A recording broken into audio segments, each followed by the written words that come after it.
It had a 600 horsepower engine, an 18-speed gearbox, was 28 metres long, and I decided that it would be a good opportunity to drive one of these new trucks between Melbourne and Sydney. We started at 5 o'clock in the morning, and by about 7 o'clock my co-driver said, "There's a lovely roadhouse. We should call in for breakfast." I said, "That's a good idea." So I pulled this truck in. I was very proud of the way I parked it, and we walked in to this roadhouse for breakfast. In the corner, way up the back, was a little old man eating his bacon and eggs.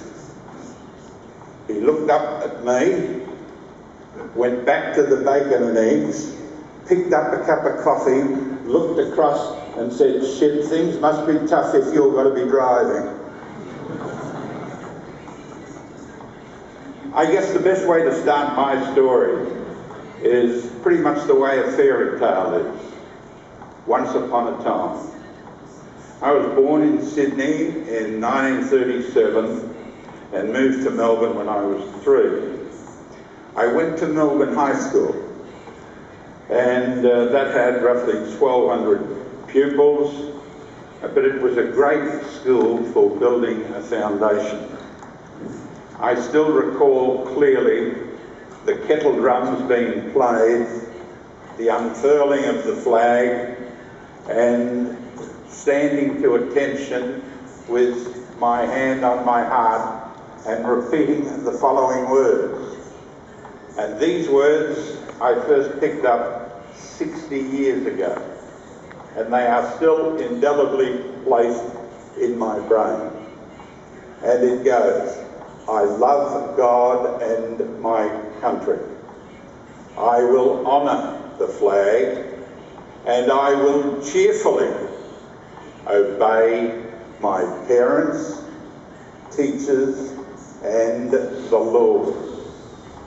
This was a foundation that I have carried all through my life. I was a 16-year-old high school dropout. My cousin got his name on the honour board for academia. I carved my name on the desk. But it was a great education, and it has carried me all the way through my life.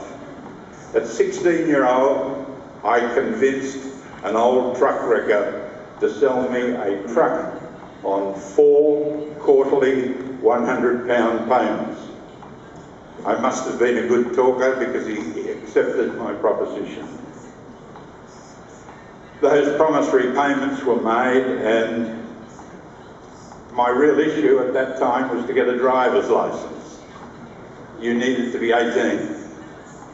But I found out that if I told the officer that was testing me that I was 19, he wouldn't ask for my birth certificate. But as you get older, you like to bring your age back to reality. I told them on my licence I was born on the 19th of April 1933. And when my 10-year renewal came up 2 years ago, I sent them a note back, "No, I was born on the 19th of April 1937, you must have made a mistake." The bureaucrat sent me back a note and said, "No, you were born in 1933. The initial goal in those days was to work 3 days a week and get £10 a day. My initial involvement in the industry was to cart 12 tonne of 150-pound sacks of coal during the winter, and during the summer, Coca-Cola and Schweppes. In those days, I never knew the difference between gross and net as far as the income was concerned. It didn't take me long to learn. When I turned 18, I went into national service and did my 6 months in the army, and during that period all I did was taught drivers how to drive trucks, and that in itself was quite an education. At 22 years of age, I had 5 trucks and married my schoolgirl sweetheart Paula. 51 years later, I always figured I was training her, but I've come to the conclusion I've been the one that's been prone. I stopped driving at the end of that period and commenced selling the services of a logistics and transport company. BP was the major account, delivering heating oil in the winter and soft drink deliveries in the summer, and ultimately getting 12 months utilisation of the fleet of trucks, where both of those companies only got 6 months. During this period, there was no accounting control. We worked like the corner store. If there was money in the till, we were doing okay. If there was no money in the till, we were going to have some problems. I guess a lot of the motivation came from my wife. A man called Rex Davison was the bank manager at the ANZ Bank. And on one occasion he rang me up. He said, "Lindsay," and this is 1970, "Lindsay, Paula's account is $20,000 overdrawn." In 1970, that was quite a lot of money. So I walked in the back door while my wife was preparing dinner. I looked at her squarely between the eyes and said, "How the shit did you get $20,000 overdrawn?" She looked squarely back at mine and said, "You just don't put it in fast enough." From that day to this, we've never had an issue on money. Today, at that particular time, I had 6 children and 60 trucks. My wife was a good Catholic. I was a careless Protestant. We started building warehouses for our customers in those days, and that business today has grown unbelievably so. In 1978, we had an operation covering all the aspects of Australia, and each customer that we had became the opening for the business in another state and ultimately in other countries. So in 1983 we went to New Zealand. By 1990 we went to Asia and was operating in 10, I think, countries in Asia.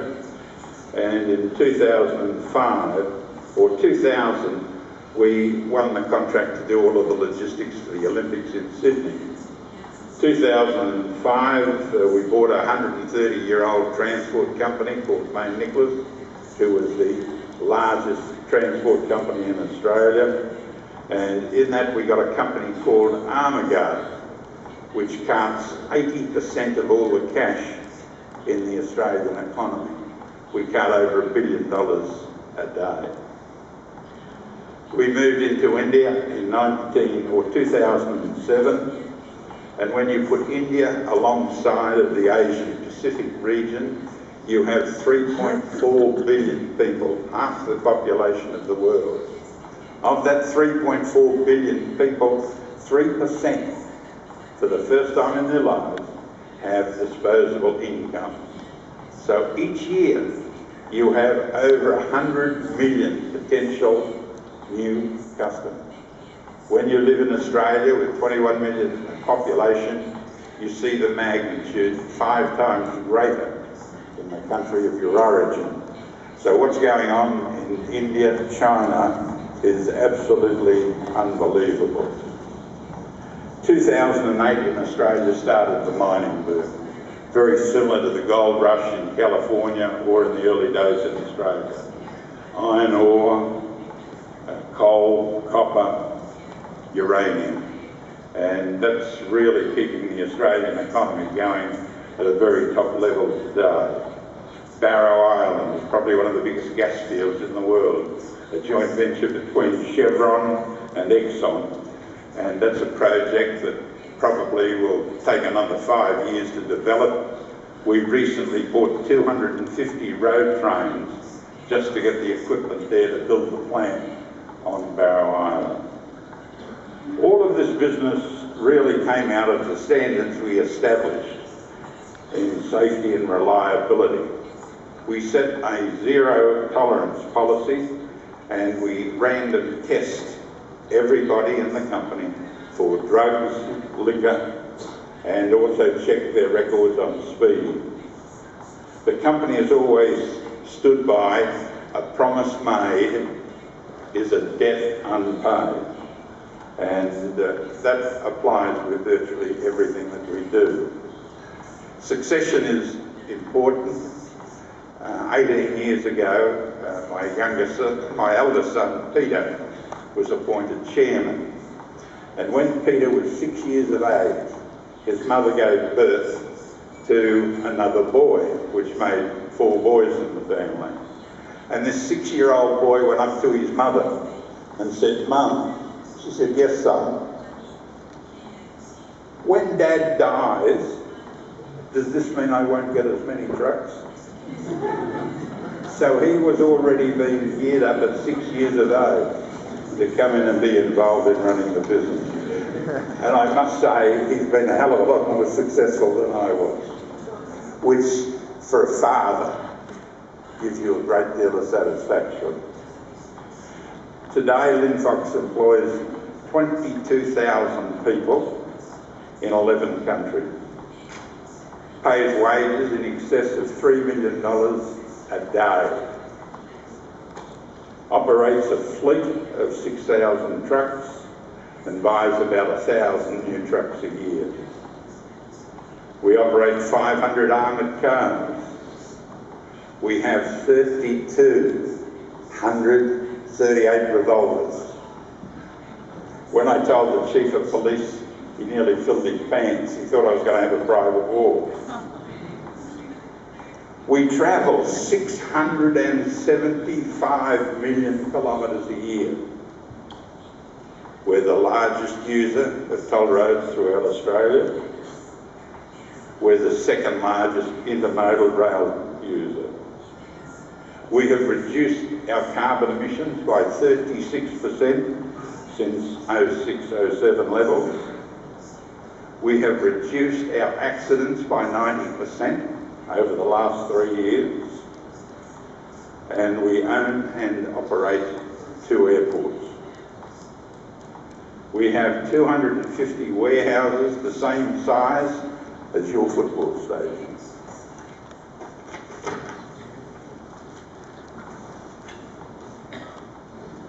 You may ask, how did you do it?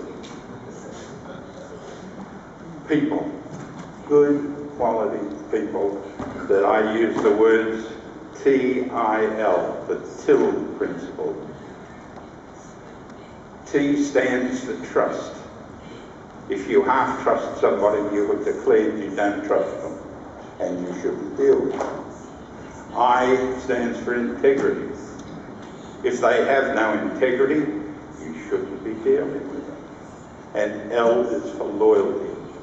Give me somebody with 100% loyalty and 80% ability before I'll accept the reverse situation. Customers. We always have gone for blue chip customers that have to fulfill the following requirements.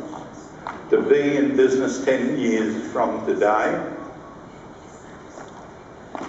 and probably the bluest of blue chip, but the most important thing is they need to be able to pay their bills every 7 days. This is where we first learned about cash flow, where we get the money in quick and pay it out slowly. When you start with no money at all, I can assure you that that works. You need to do it on the basis that you talk to your suppliers and you set up an arrangement where those things are applicable as the standard trading measure. And if you fulfil those obligations, your credibility will be maintained extremely high. Most of these financial arrangements were applicable to our truck manufacturers, the tyre people, the spare parts.